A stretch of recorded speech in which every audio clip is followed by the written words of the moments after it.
ये राष्ट्रपति पद की प्रबल दावेदार द्रौपदी मुर्मू का उड़ीसा स्थित पहाड़पुर गांव है और गांव की सीमा से करीब 2.5 किलोमीटर अंदर ये श्याम लक्ष्मण शिपुन उच्च प्राथमिक आवासीय विद्यालय। यह विद्यालय कभी द्रौपदी मुर्मू का घर हुआ करता था, लेकिन ऐसा क्या हुआ कि द्रौपदी मुर्मू ने अपने घर को स्कूल बना दिया। जवाब है 4 साल के अंदर इस घर ने 3 शोक झेले। 2010 से 2014 के बीच उनके 2 बेटों और पति की मौत। देखिए द्रौपदी मुर्मू की लाइफ की ट्रेजेडी और उससे उबरने की पूरी कहानी।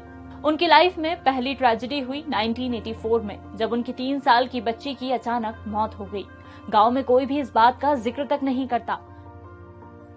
इसके बाद उन्हें दूसरा बड़ा सदमा लगा 25 अक्टूबर 2010 को, जब उनके बड़े बेटे लक्ष्मण मुर्मू की मौत हुई।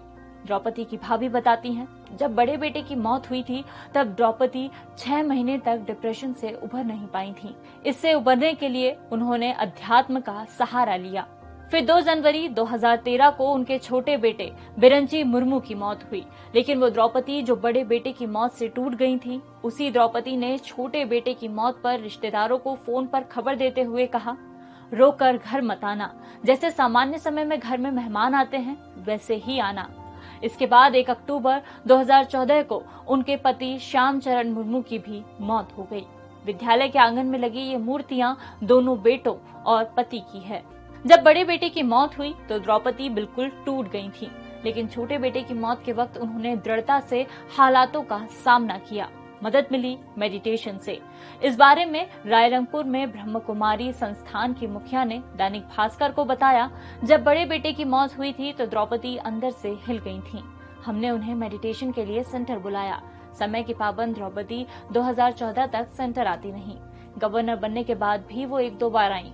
द्रौपदी अपने साथ हमेशा एक ट्रांसलाइट और शिव बाबा की छोटी पुस्तिका रखती हैं, ताकि कहीं दूसरी जगह जाने पर भी उनका ध्यान का क्रम न टूटे।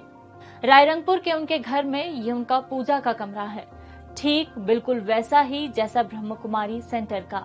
गुरु की तस्वीर, उसके ऊपर लाल रंग की ट्रांसलाइट। इसी ट्रांसलाइट से निकलने वाली रोशनी का वो ध्यान करती हैं। इससे शिव बाबा का निरंकार रूप माना जाता है। द्रौपदी की फिलॉसफी अब पति की मूर्ति पर उकेरी चंद पंक्तियां ही हैं। जाते जाते उड़िया में लिखी उन पंक्तियों का हिंदी तर्जुमा सुनिए। दुनिया में कोई स्थायी नहीं रहता, सब यहाँ आते हैं और अपना अभिनय करके चले जाते हैं।